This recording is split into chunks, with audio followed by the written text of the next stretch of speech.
nom du Père et du Fils et du Saint-Esprit. Amen. Le Seigneur soit avec vous. Et avec votre esprit. Bienvenue à la célébration de la Sainte Eucharistie, chers frères et sœurs, en ce début de semaine, la 12e du temps ordinaire. Préparons-nous à célébrer dignement ces mystères, en reconnaissant que nous avons péché. Prends pitié de nous, Seigneur. Nous avons péché contre toi. Montre-nous, Seigneur, ta miséricorde. Et donne-nous ton salut. Que Dieu Tout-Puissant nous fasse miséricorde, qu'il nous pardonne nos péchés et nous conduise à la vie éternelle. Amen. Seigneur, prends pitié. Seigneur, prends pitié. Ô Christ, prends pitié. Ô Christ, prends pitié. Seigneur, prends pitié. Seigneur, prends pitié. Prions le Seigneur. Fais-nous vivre à tout moment, Seigneur, dans l'amour et le respect de ton saint nom, toi qui ne cesses jamais de guider ceux que tu enracines solidement dans ton amour. Par Jésus-Christ, ton Fils, notre Seigneur, qui vit et règne avec toi dans l'unité du Saint-Esprit, Dieu, pour les siècles des siècles. Amen. Amen.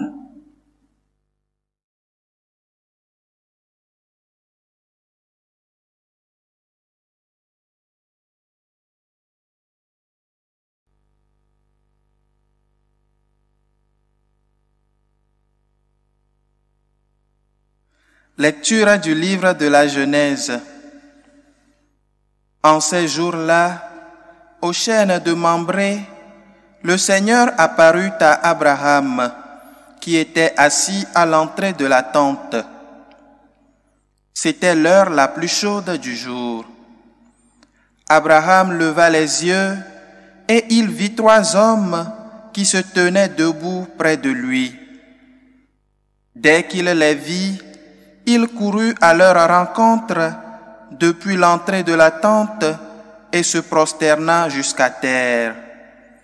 Il dit, « Mon Seigneur, si j'ai pu trouver grâce à tes yeux, ne passe pas sans t'arrêter près de ton serviteur.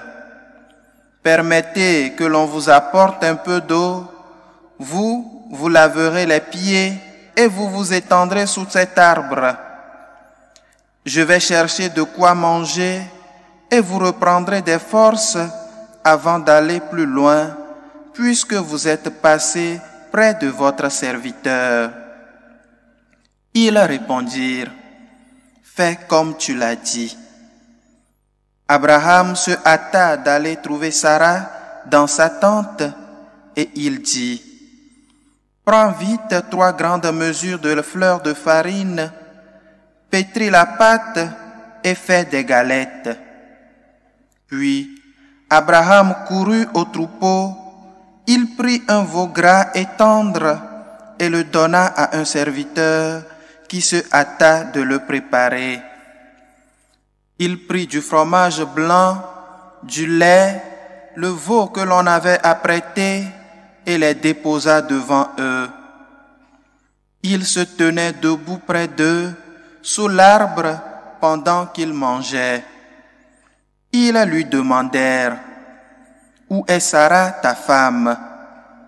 Il répondit, « Elle est à l'intérieur de la tente. » Le voyageur reprit, « Je reviendrai chez toi au temps fixé pour la naissance, et à ce moment-là, Sarah, ta femme, aura un fils. » Or, Sarah écoutait par derrière à l'entrée de la tente.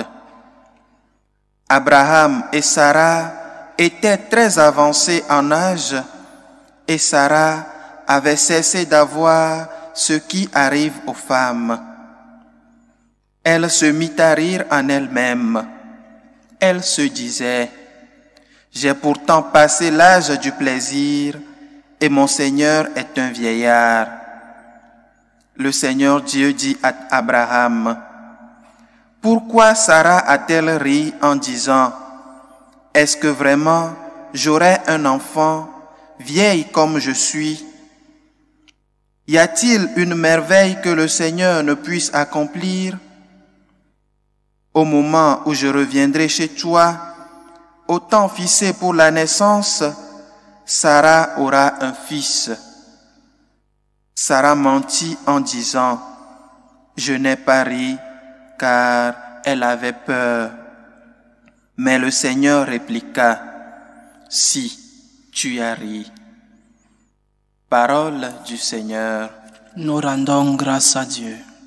Le Seigneur se souvient de son amour. Le Seigneur se souvient de son amour. Mon âme exalte le Seigneur, exulte mon esprit en Dieu mon Sauveur. Le Seigneur se souvient de son amour. Il s'est penché sur son humble servante. Désormais, tous les âges me diront bienheureuse. Le Puissant fit pour moi des merveilles, saint est son nom. Le Seigneur se souvient de son amour. Sa miséricorde s'étend d'âge en âge sur ceux qui le craignent. Il comble de bien les affamés, renvoie les riches les mains vides.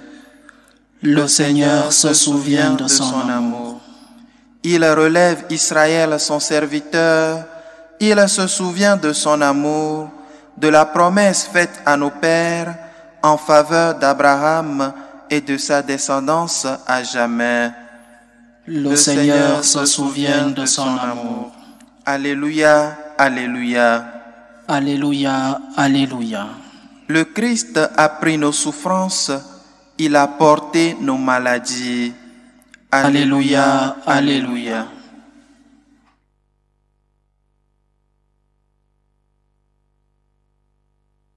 Le Seigneur soit avec vous. Et avec votre esprit. Évangile de Jésus-Christ selon saint Matthieu. Gloire à toi, Seigneur.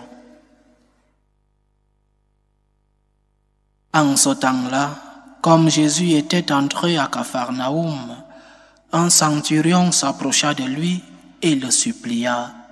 « Seigneur, mon serviteur est couché à la maison paralysé et il souffre terriblement. » Jésus lui dit, « Je vais aller moi-même le guérir. » Le centurion reprit, « Seigneur, je ne suis pas digne que tu entres sous mon toit, mais dis seulement une parole et mon serviteur sera guéri. Moi-même qui suis soumis à une autorité, j'ai des soldats sous mes ordres. À l'un je dis, va, et il va. À un autre, viens, et il vient.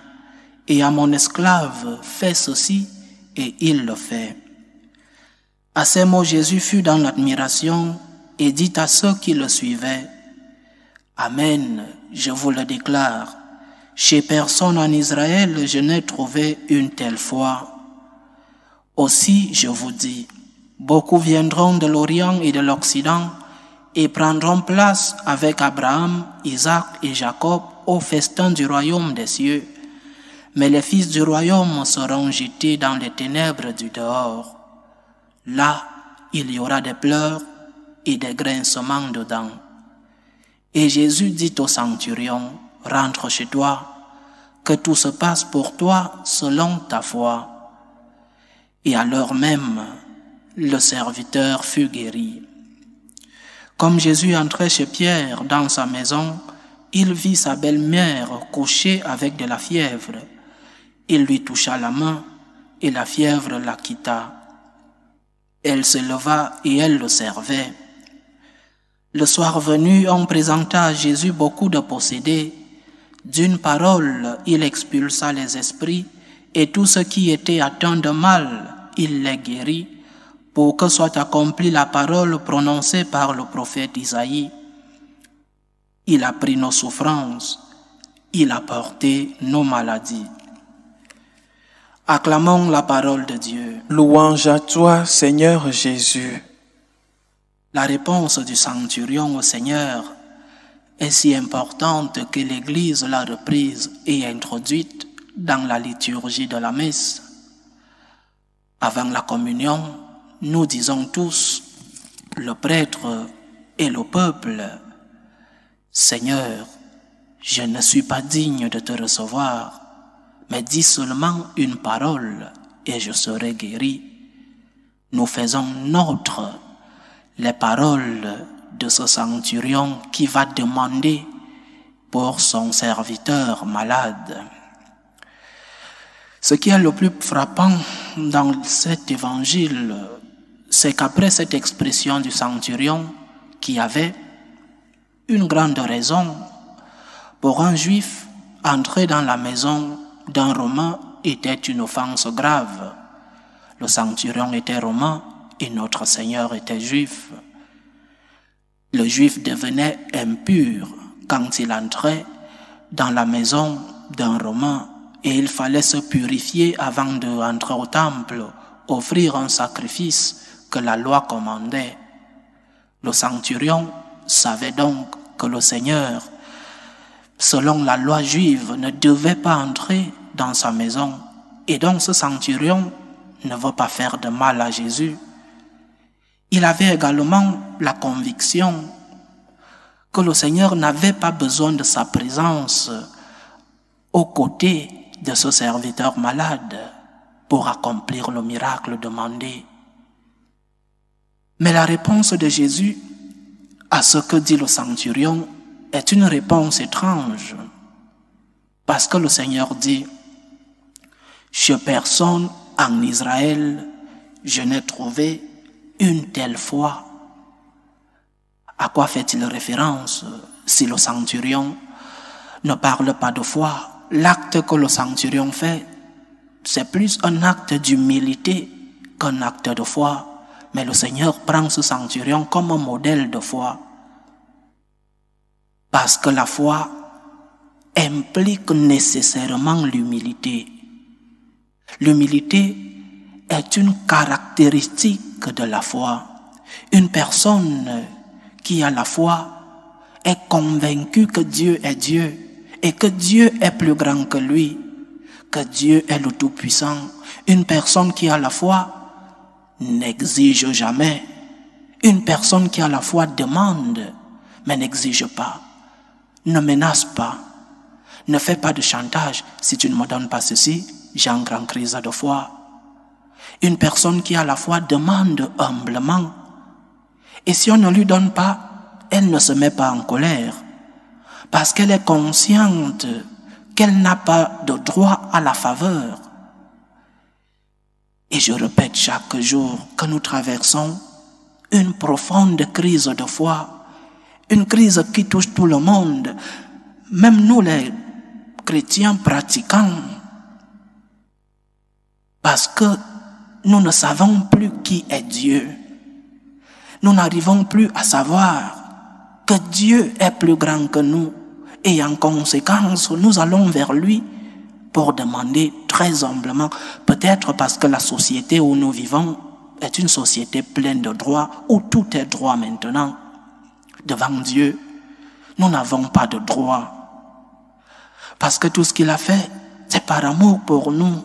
Et quand nous allons vers lui pour demander, nous y allons très humblement. Parce que nous pouvons exiger nos droits dans la société.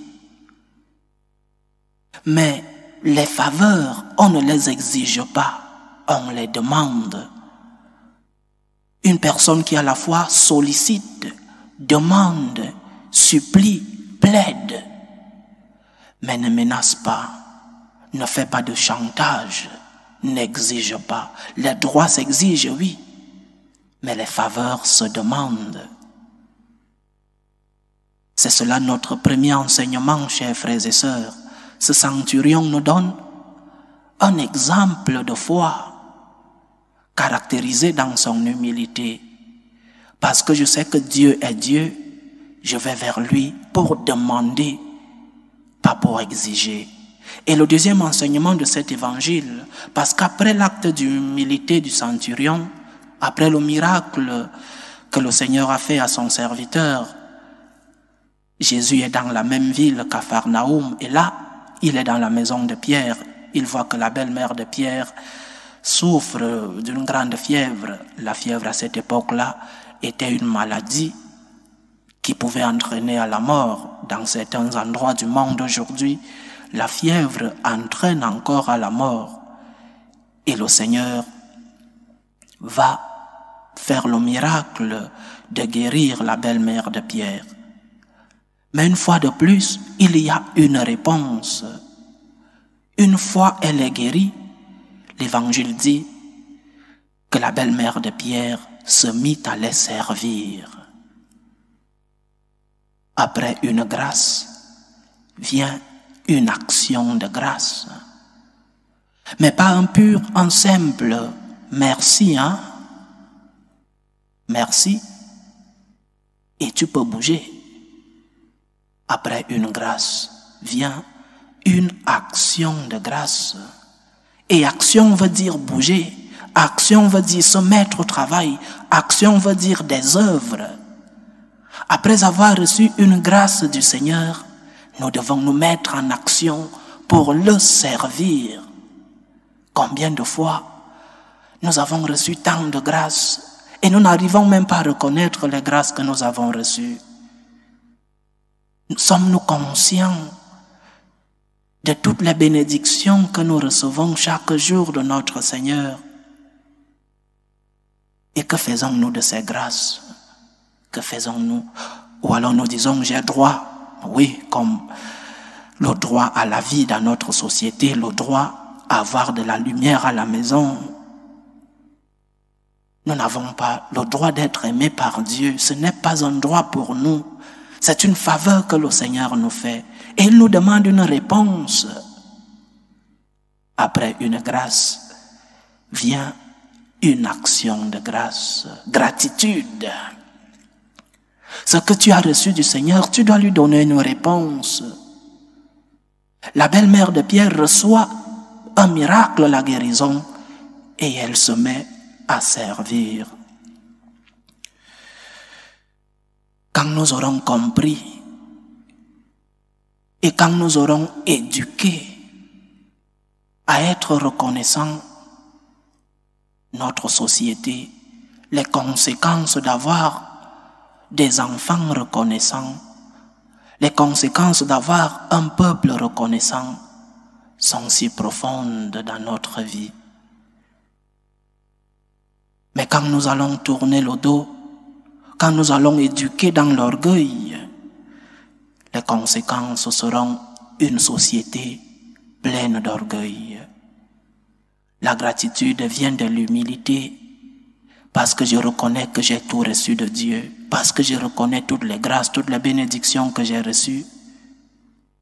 Je rends gloire à Dieu. Je suis reconnaissant pour ce que le Seigneur a fait pour moi. La Vierge Marie nous l'a enseigné. Le Seigneur fit pour moi des merveilles. De la prise de conscience que Dieu est Dieu et qui nous sommes, naît la gratitude, parce que Dieu est Dieu, parce que Dieu est tout-puissant, parce qu'il est plus grand que moi. Je lui dis merci pour tout ce que je reçois. C'est pourquoi nous devons répéter chaque jour, avant de recevoir la communion, je ne suis pas digne, Seigneur, de te recevoir. Même si nous sommes en état de grâce, je ne suis pas digne de te recevoir. Même si tu viens de te confesser, tu n'es pas digne de recevoir le Seigneur. Et certainement, beaucoup moins si nous ne sommes pas dans la grâce de Dieu. Demandons au Seigneur de nous guérir de notre orgueil, qu'il nous aide à être humbles, qu'il nous aide à être reconnaissants. Loué soit Jésus-Christ. À jamais. Faisons monter nos prières ferventes vers Dieu le Père Tout-Puissant, pour la Sainte Église, pour le pape, les évêques, les prêtres. Prions le Seigneur. Seigneur, écoute et prends pitié. Prions le Seigneur pour la paix dans le monde, pour que finissent les différentes tensions entre les peuples. Prions le Seigneur. Seigneur, écoute et prends pitié. Prions le Seigneur pour les vocations dans la vie religieuse et dans la vie sacerdotale, pour que le maître de la moisson puisse envoyer des ouvriers dans sa vigne. Prions le Seigneur. Seigneur, écoute et prends pitié. Pour ceux qui vivent des moments de détresse, surtout pour les malades, pour les familles divisées, pour les orphelins, pour tous ceux qui cherchent un emploi, pour tous ceux qui nous demandent des prières, pour que le Seigneur lui-même soit leur réconfort. Prions le Seigneur. Seigneur, écoute et prends pitié. Pour nous tous ici rassemblés, pour tous ceux qui nous suivent à travers ce canal, demandons au Seigneur de nous donner un cœur plein d'humilité et de nous aider à être reconnaissants. Prions le Seigneur. Seigneur, écoute et prends pitié. Écoute, Seigneur, les supplications que ton peuple te présente avec foi. Daigne les exaucer selon ta volonté. Toi qui vis et règnes pour les siècles des siècles. Amen.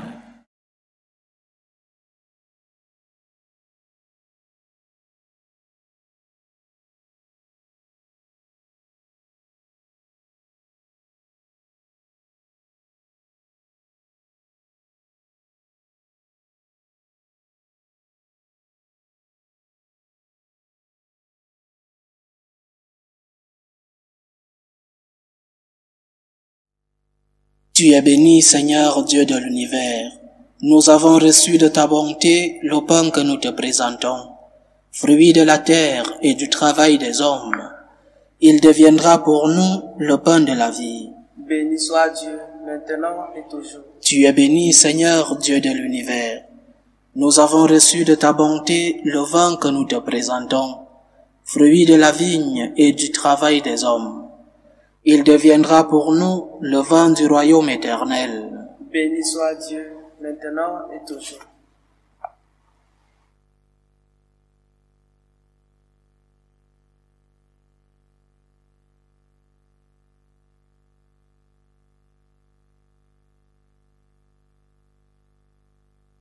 Prions ensemble, chers frères et sœurs, au moment d'offrir le sacrifice de toute l'Église. Pour la gloire de Dieu et le salut du monde. Accueille, Seigneur, le sacrifice de louange et de paix. Accorde-nous d'être purifiés par son action et de t'offrir un cœur qui te plaise. Par Jésus-Christ, ton Fils, notre Seigneur, qui vit et règne avec toi dans l'unité du Saint-Esprit, Dieu, pour les siècles des siècles. Amen. Le Seigneur soit avec vous. Et avec votre esprit, Élevons notre cœur. nous le tournons vers le Seigneur. Rendons grâce au Seigneur notre Dieu. Cela est juste et bon. Vraiment, il est juste et bon, pour ta gloire et notre salut, de t'offrir notre action de grâce toujours et en tout lieu. À toi, Père très saint, Dieu éternel et tout-puissant, par le Christ notre Seigneur. Le rappel de sa mort provoque notre amour. L'annonce de sa résurrection ravive notre foi. Et l'attente de sa venue dans la gloire affermit notre espérance. C'est pourquoi, avec les saints et tous les anges, nous te louons et sans fin nous proclamons. Saint, Saint, Saint, le Seigneur Dieu de l'univers. Le ciel et la terre sont remplis de ta gloire. Hosanna au plus haut des cieux. Béni soit celui qui vient au nom du Seigneur. Hosanna au plus haut des cieux. Toi qui es vraiment saint, toi qui es la source de toute sainteté, Seigneur, nous te prions. Sanctifie ces offrandes en répandant sur elles ton esprit, qu'elles deviennent pour nous le corps et le sang de Jésus le Christ, notre Seigneur. Au moment d'être livré et d'entrer librement dans sa passion, il prit le pain. Il rendit grâce, il le rompit et le donna à ses disciples en disant: Prenez et mangez-en tous, ceci est mon corps, livré pour vous.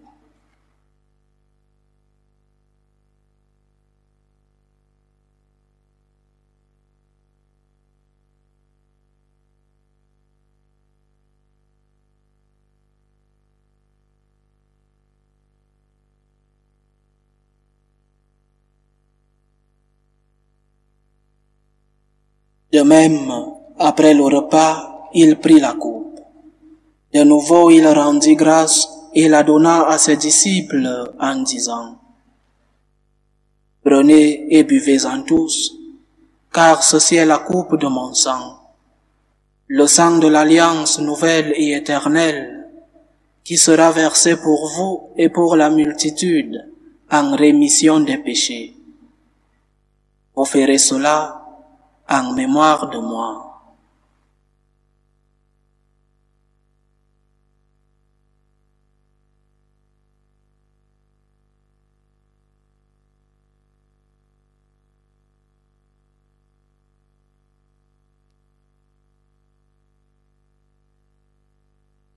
Il est grand le mystère de la foi. Nous annonçons ta mort, Seigneur Jésus.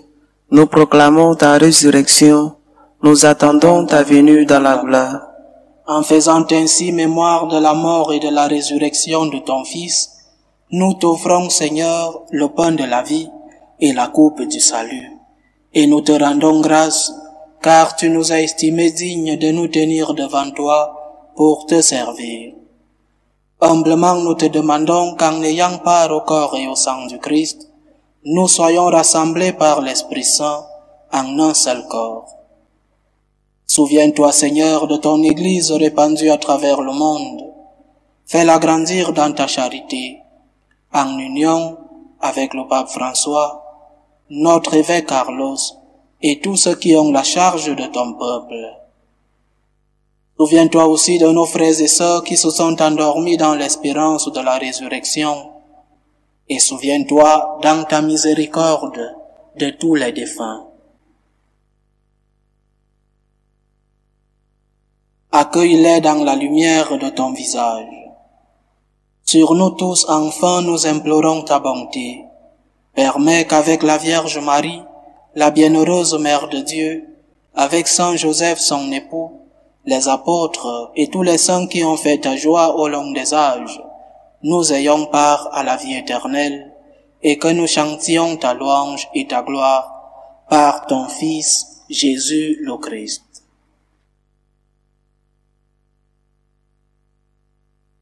Par lui, avec lui et en lui, à toi Dieu le Père Tout-Puissant, dans l'unité du Saint-Esprit, tout honneur et toute gloire pour les siècles des siècles. Amen. Comme nous l'avons appris du Sauveur, et selon son commandement, nous osons dire, Notre Père qui es aux cieux, que ton nom soit sanctifié, que ton règne vienne, que ta volonté soit faite sur la terre comme au ciel. Donne-nous aujourd'hui notre pain de ce jour. Pardonne-nous nos offenses, comme nous pardonnons aussi à ceux qui nous ont offensés. Et ne nous laisse pas entrer en tentation, mais délivre-nous du mal. Délivre-nous de tout mal, Seigneur, et donne la paix à notre temps. Soutenus par ta miséricorde, nous serons libérés de tout péché, à l'abri de toute épreuve, nous qui attendons que se réalise cette bienheureuse espérance, l'avènement de Jésus-Christ, notre Sauveur. Car c'est à toi qu'appartiennent le règne, la puissance et la gloire pour les siècles des siècles. Seigneur Jésus-Christ, tu as dit à tes apôtres, je vous laisse la paix, je vous donne ma paix. Ne regarde pas nos péchés, mais la foi de ton Église. Pour que ta volonté s'accomplisse, donne-lui toujours cette paix et conduis-la vers l'unité parfaite. Toi qui vis et règnes pour les siècles des siècles. Amen. Que la paix du Seigneur soit toujours avec vous. Et avec votre esprit. Dans la charité du Christ, donnez-vous la paix. Agneau de Dieu, qui enlève les péchés du monde, prends pitié de nous. Agneau de Dieu qui enlève les péchés du monde, prends pitié de nous. Agneau de Dieu qui enlève les péchés du monde, donne-nous la paix.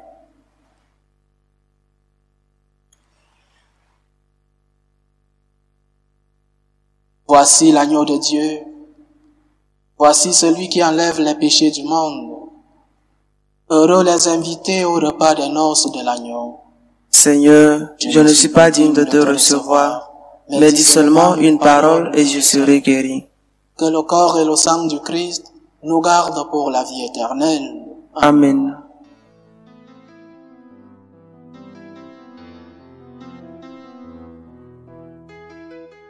Communion spirituelle.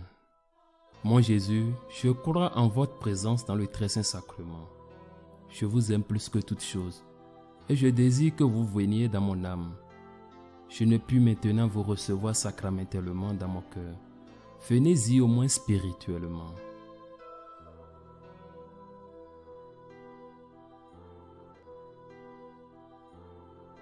Je vous embrasse comme si vous étiez déjà venu et je m'unis à vous tout entier. Ne permettez pas que j'aie jamais le malheur de me séparer de vous. Amen.